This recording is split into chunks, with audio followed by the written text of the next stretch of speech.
I've been waiting 1 month to get this modification done. Have the roof wrapped. So I need to get these. And the car looks so good with it on, but it's missing something, and that one thing is in this box. But we'll get back to that later on in this video. Time to head to the shop.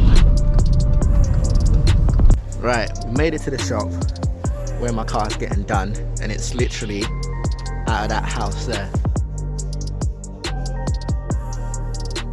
Just done the car out there. What an amazing job. So the work is done on the roof, and I just love it. That's what it looks like. At this point, the day was going well. I'd got the wrap done, and I thought, I'm gonna do another win. We're gonna put another modification on the car before things went sideways. I don't know what it is, but for the life of me, I could not get this mirror pad to go on properly. It would go on, but it wouldn't clip in. I thought by the end of this video we'd have the new roof wrap done and the caps done as well, but unfortunately the new caps did not fit. I bought some aftermarket caps that did not fit.